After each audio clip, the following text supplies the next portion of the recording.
Bismillahirrahmanirrahim. Bismillahirrahmanirrahim. Bismillahirrahmanirrahim. Allahumma hadinas siratal mustaqim. Adalah penting bagi kita untuk mengikuti perjalanan calon presiden. Dia hari ini terus melakukan komunikasi-komunikasi dengan partai-partai. Hatta itu Anies Baswedan, Prabowo, Mbak Puan sendiri atau Mas Ganjar atau mungkin Mas Ridwan Kamil. Jadi mesti kita pelan-pelan kita pelajari seperti apa mereka bergaul, seperti apa mereka berkomunikasi dengan partai-partai tersebut. Tapi sekali lagi kita berlatih. Ini berlatih zikir, namanya berlatih zikir. Seperti apa zikir kita, seperti apa hubungan kita dengan Allah Subhanahu wa taala. Mari kita evaluasi. Astagfirullahaladzim, astagfirullahaladzim, astagfirullahaladzim. Bismillahirrahmanirrahim. Qul huwallahu ahad, Allahus samad, lam yalid walam yulad walam yakul lahu kufuwan ahad. Bismillahirrahmanirrahim. Qul huwallahu ahad, Allahus samad, lam yalid walam yulad walam yakul lahu kufuwan ahad. Sekarang misalnya Mas Anies pergi ke rumah Demokrat, ke kantor Partai Demokrat, ketemu AHY, ketemu SBY. Kita tahu ada celah, kita tahu ada cerita bahwa banyak partai itu tersangkut korupsi. Hatta itu misalnya korupsi dengan sebuah bank, sebut saja itu Bank Senturi, atau misalnya PDIP hari ini ada kadernya yang dicari, yakni Harun Masiku. Dan saya kira dengan mudah kita bisa menyebut beberapa kasus yang melibatkan partai-partai. Saya kira amat sangat wajar kalau partai-partai itu ingin mengamankan dirinya, ingin mengamankan kadernya atas kasus-kasus itu.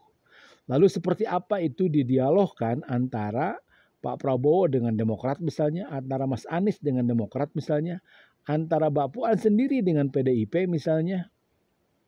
Kan tidak mungkin itu tidak dibicarakan. Sekali lagi, partai adalah bercita-cita ingin berkuasa. Bagaimana berkuasa dengan baik menurut partai sendiri, baik menurut negara, begitu. Belum tentu baik menurut dua-duanya. Partai-partai yang terpasung oleh kasus-kasus korupsi itu pasti daya tawarnya sebetulnya lemah, kan begitu. Asal calon presidennya mengerti, asal calon presidennya kuat, asal calon presidennya didukung. Siapapun itu, entah Mbak Puan, entah Mas Ganjar, entah Pak Prabowo, entah Mas Anies. Semakin kuat partainya dan semakin lemah calon presidennya, kalaupun calon presidennya itu fenomenal, kemungkinan terpilihnya besar, maka dia akan semakin lemah di mata partai. Itu rumusnya. Sebaliknya, semakin calon presidennya didukung oleh masyarakat, kuat, dia tidak punya hutang-hutang khusus korupsi, dia akan akan berkomunikasi dengan kuat, akan punya daya lobby yang kuat terhadap partai-partai. Ketika sekali lagi partai-partai hari ini pada posisi yang tidak kuat-kuat amat, kan begitu. Saya kira ini wajib dipelajari oleh para pemilih. Seperti apa sekali lagi bagi-bagi kekuasaan antara calon presiden dengan partai-partai, karena itu mustahil tidak dilakukan karena partai butuh kekuasaan. Ciri-ciri lainnya adalah semakin menjauhi zakon kabinet, semakin tidak profesional, berarti itu ada apa-apa begitu. Karena profesional adalah ya katakan ya, tidak katakan tidak. Karena zakon kabinet begitu.